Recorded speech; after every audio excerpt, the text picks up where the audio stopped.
Olá, tudo bem? Vamos para mais uma aula de número 9 do livro de Gênesis, Jornada pela Bíblia. Vamos estar fazendo mais uma viagem, mais uma jornada, tá bom? Eu espero que esteja tudo bem contigo. E estou orando a Deus para que Deus te dê força para que você possa ir até o fim, porque a nossa vitória está no fim. E se você tiver alguma dúvida, você coloca aí na descrição do vídeo e estaremos, na medida do possível, tirando as suas dúvidas. Vamos lá? Então nós estudamos aqui, nós vimos que aqui está o Mar Morto, Sodoma e Gomorra, também as duas cidades aqui, onde Ló foi para Zoar e onde Abraão estava aqui nesta região, onde Abraão estava em Hebrom. E vamos ver o que vai estar acontecendo aqui nessa cidade de Zoar, ou próximo à cidade de Zoar. A origem dos povos moabitas e amonitas. Subiu Ló de Zoar e habitou no monte, ele e suas duas filhas, porque receavam permanecer em Zoar, e habitou numa caverna, e com ele as duas filhas.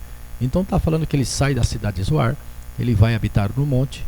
Por que ele vai habitar no monte? Porque ele está com medo que venha a retaliação, o povo pode pegar e querer até matá-los, devido Deus ter destruído essas duas cidades, esta região, e poderia eles acharem que era uma maldição dos deuses, e eles seriam uma maldição e pudessem querer retaliar e querer matá-los. Então o que eles fazem?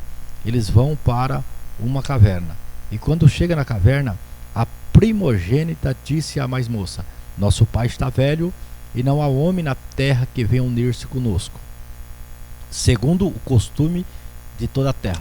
Então elas fazem um plano, elas fazem um projeto, e vê que ali ela estava sozinha. De repente elas achavam que ia morrer ali mesmo, que eles viveriam o resto da vida fugitivo, e tinha um costume da época que se uma jovem morresse e não deixasse descendência, seria como maldita, ou ia para um lugar ruim. Então é um costume. Então observamos aqui que a questão não era prostituição, que não era desejo carnal, mas também era uma para conservar descendência. O pai era um costume da época. Por isso que a gente não vê Deus falar nada, a gente não vê Deus reprimir, e a gente só vê Deus em silêncio. Por quê? Porque Deus também respeita até os costumes. E se tinha um costume na época que teria que deixar descendência para os pais, descendência para a família, então Deus também até respeita, mas não que Deus condiz com o erro. Quando Deus está em silêncio, não é que Deus está condizendo com o erro, mas que Deus até respeita muitos costumes também. Deus respeita.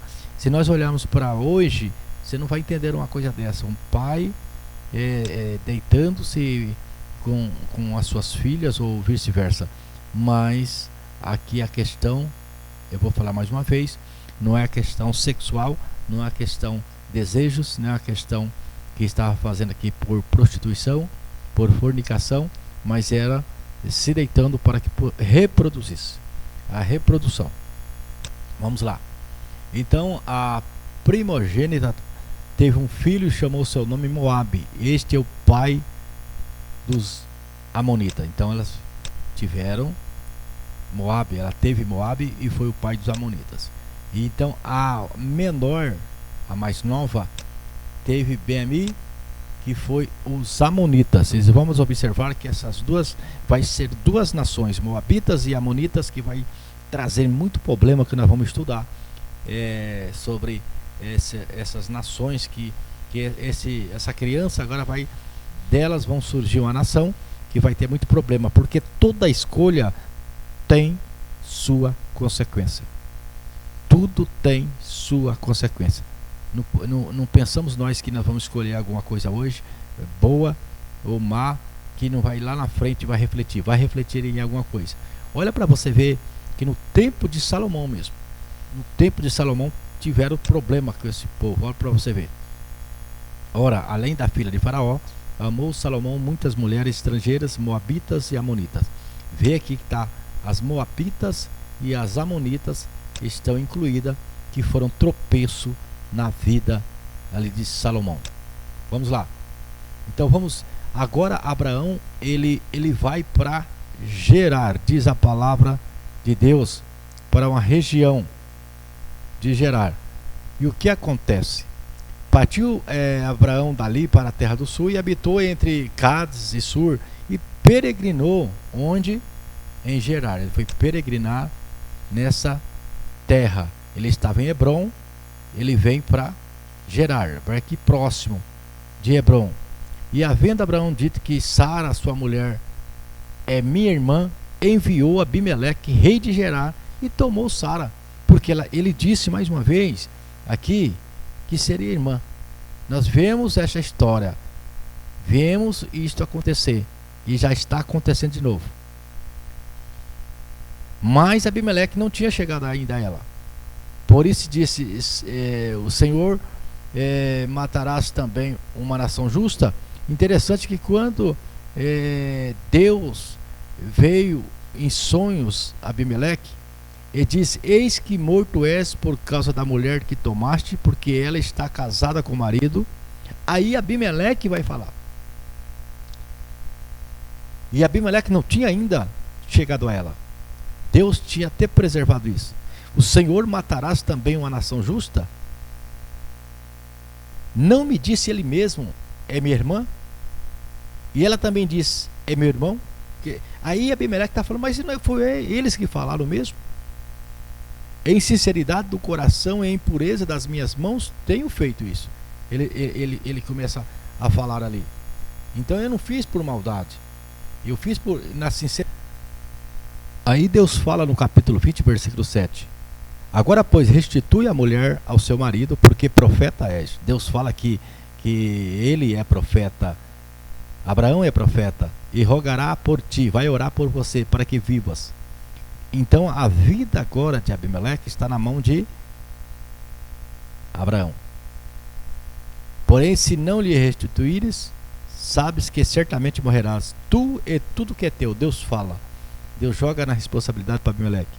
Levantou-se Abimeleque pela manhã, de madrugada, chamou a todos os seus servos e falou a todas as palavras em seus ouvidos, e temeram muito aquele dia. Aí chamou Abimeleque, vai e chama. Abimeleque vai e chama Abraão e disse: que fizeste? Em que pequei contra ti, para fazeres sobre mim o meu reino tamanho pecado? E ele começou a conversar. Disse mais Abimeleque a Abraão: que tens visto para que faz tal coisa? Então ele ficou bravo com Abraão. Aí ele no versículo 12 ele fala assim: na verdade ela é também minha irmã, filha de meu pai, mas não filha da minha mãe, e veio a ser minha mulher. Mas na realidade, será que ele mentiu ou não mentiu?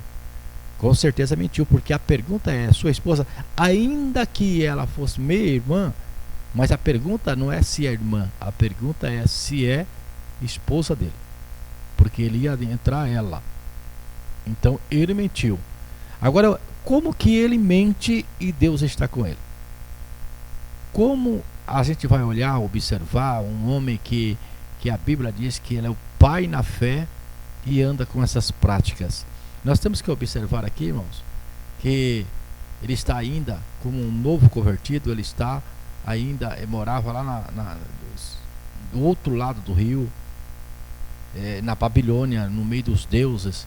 E aqui ele está tendo uma experiência com Deus. Deus está trabalhando com ele. É como se fosse um novo convertido. Deus está trabalhando com ele. Então Deus não cobra do novo convertido como cobra de um adulto. Com Jacó vai ser a mesma coisa. A gente vai ver Jacó errando, mas Deus está trabalhando com Jacó. E Deus está trabalhando aqui também com Abraão. Deus não está abençoando ele por causa da mentira, mas apesar também da mentira, Deus está abençoando ele. Aí ele fala que ela verdadeiramente é meia irmã. Mas aí o que Abimeleque faz? Abimeleque vai e pede para que ele possa sair daquela região. E versículo 17: e orou Abraão a Deus, e sarou Deus Abimeleque e a sua mulher e as suas servas, de maneira que tiveram filhos. Por quê? Deus tinha cerrado, amado. O Senhor havia fechado todas as madres da casa de Abimeleque por causa de Sara, mulher de Abraão. E por causa da oração de Abraão, Deus o abençoou. Agora ele está aqui em Gerar e ele vai fazer o quê? Ele vai sair daqui, ele vai voltar. Ele que está em Gerar, aqui próximo de Negueb, aqui nesse deserto de Negueb, que é o deserto, tudo aqui é o deserto. Ele vai voltar para cá, ó. Ele vai voltar para cá, onde é a região que Deus prometeu para ele, esse local. Então ele está aqui nesse deserto aqui. E aqui é o Egito. Aqui é o Egito. Esse aqui é o Rio Nilo. Aqui é o Rio Nilo. E aqui é o Egito. Então ele está aqui próximo aqui mesmo da região aqui de Hebron, a região de Israel. Agora ele vai voltar para cá. E aqui vai ter um acontecimento muito maravilhoso. E uma promessa de 25 anos vai se cumprir aqui. Por que vai se cumprir? Porque Deus é fiel para honrar com a sua palavra. E ele vai honrar através do nascimento de Isaac, no capítulo 21, versículo 1 ao 21. 1 ao 21. O que vai acontecer? Visitou o Senhor a Sara, como lhe dissera, e o Senhor cumpriu o que havia prometido. Sara concebeu e deu à luz um filho, a Abraão, na sua velhice, no tempo determinado de que Deus falara. Deus fez a promessa, Deus cumpriu no tempo determinado que Deus falara. Então as coisas acontecem no tempo que Deus fala. Deus tem o seu tempo e no tempo determinado aconteceu. E olha o que vai dizer a palavra de Deus aqui, ó. Tinha Abraão 100 anos quando lhe nasceu Isaac, seu filho. E disse Sara: Deus me deu motivo de riso, e todo aquele que ouvir isso vai rir juntamente comigo. Então ela colocou o nome de Isaac, porque significa riso, e dizendo que isso seria motivo de riso, de alegria. A bênção de Deus agora, aquilo que foi tanta tristeza, tanta angústia, agora ela tem um motivo para sorrir, agora ela tem um motivo para se alegrar. E ela colocou o nome da bênção dela, riso, porque ela sabia que todos que olhassem para ele ia rir de alegria, de prazer. É o que Deus tem para nós, o que Deus tem para você, sabe? Momentos, não só momentos, mas tempos de risos, de alegria, tempo de prazer, é o que Deus quer para nós. E que a nossa bênção seja motivo de alegria, motivo de riso, motivo de saber que glorificar o nome do Senhor. Agora vai ter mais desentendimento, vai desentender. O que vai acontecer aqui? Cresceu o menino e foi desmamado. Então Abraão fez um grande banquete no dia em que Isaac foi desmamado.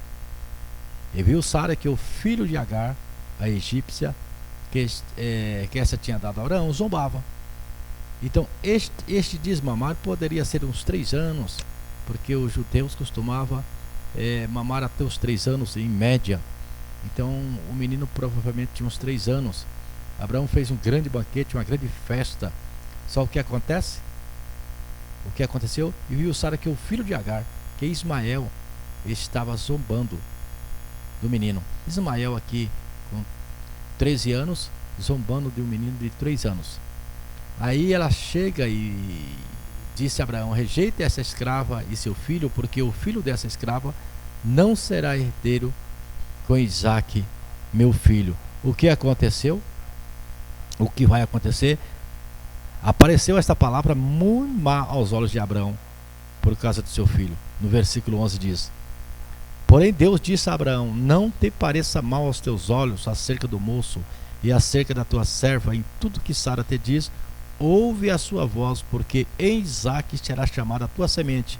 No versículo 13 diz assim: mas também do filho desta, diz aqui, ó, mas também do filho desta farei uma nação, porquanto é tua semente.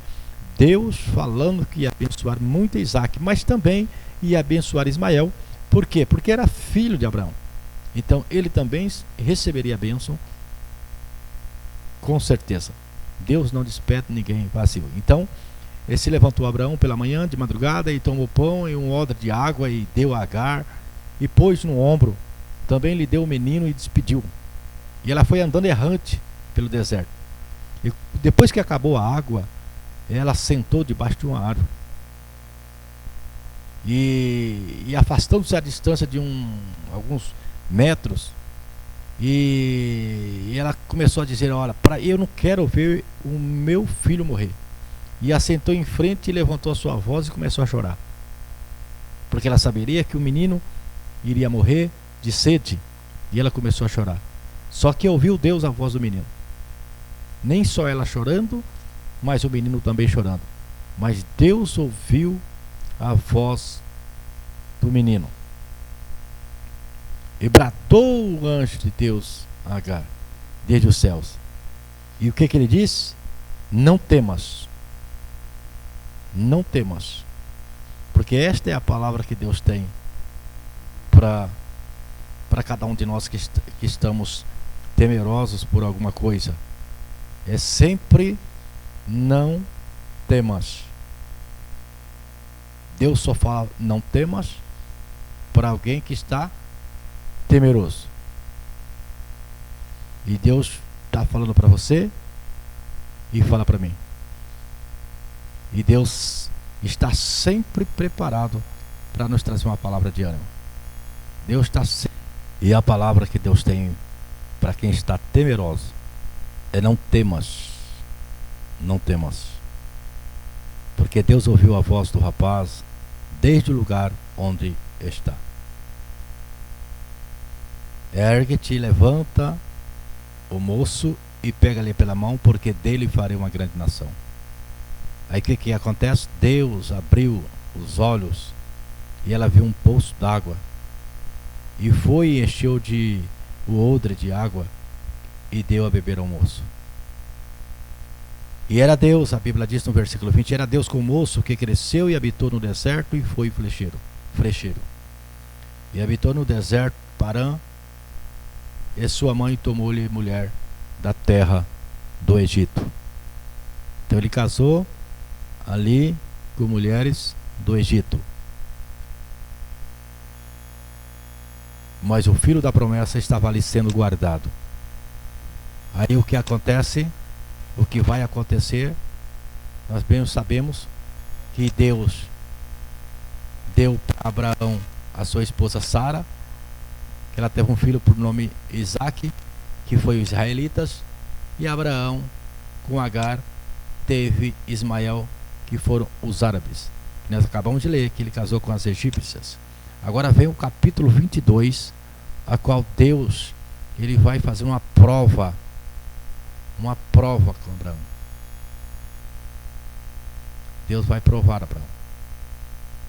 Aí Deus fala para ele, acrescentou Deus: toma teu filho, teu único filho, Isaque, a quem amas, e vai-te à terra de Moriá. Oferece ali holocausto sobre um dos montes que eu te mostrarei. Que coisa! Depois que Deus ele dá a bênção, que é motivo de riso, agora vem tristeza para Abraão. Imagina aquela criança que ele teve na sua velhice, que aquela criança é tudo para ele. Ele é pai, ele é avô, ele é tudo daquela criança. Está ali contente e sorridente com aquela bênção. E agora aquilo que é motivo de riso vai ser motivo de tristeza no coração de Abraão. E Deus pede. Provavelmente Deus viu que ele estava ali com o coração em Isaque, e ele vai fazer uma prova para ver quem é maior no coração de Abraão, Isaque ou Deus. E Deus pede em holocausto. A palavra holocausto significa oferta queimada totalmente. A gente observa aqui nesse contexto, irmãos, que esta época aqui, os deuses pagãos, eles ofereciam crianças para deuses pagãos. Então Abraão sabia também que essa prática para os deuses pagãos acontecia. Então, quando Deus pede para ele, não foi uma coisa que ele não conhecia, que estava longe da cogitação, como nós hoje, que não temos essa prática. Mas para eles ali tinha essa prática para os deuses. E Deus não estava pedindo algo demais, porque se eles faziam isso para os deuses, imagina o Deus dos deuses pedindo. E estava pedindo para ele. Agora, será que... Agora observa que quando Deus ele pede o teu filho, o teu único filho, o teu único, ele poderia dar Ismael, mas quando Deus fala, toma o teu filho, o teu único filho, Isaque, já chama pelo nome, a quem tu amas, que ele podia dizer, mas Senhor, eu amo, eu só tenho ele, mas o Senhor já foi direto para pedir em oferta totalmente queimada. Interessante que Deus, quando ele pede, ele sai, e ele vai para um lugar, um dos montes. Interessante que esse é o mesmo lugar onde está em Jerusalém. Mesmo lugar. Deus pede para que sacrifique Isaque. É o mesmo lugar onde vai ser construído. Olha, vamos ver aqui, ó, Jerusalém. Essa proximidade tem Belém. Esta proximidade aqui, que ele vai sacrificar o filho, é o mesmo local onde Salomão vai construir o templo. No mesmo local. Vamos ver aqui, ó. Aqui tem os muros das Lamentações, ó, os muros das Lamentações. Aqui é o templo, a mesquita do islamismo, onde era o templo de Jerusalém, ficava neste local onde vai ser construído. Futuramente a Bíblia diz que ainda vai ser construído, então será construído neste local.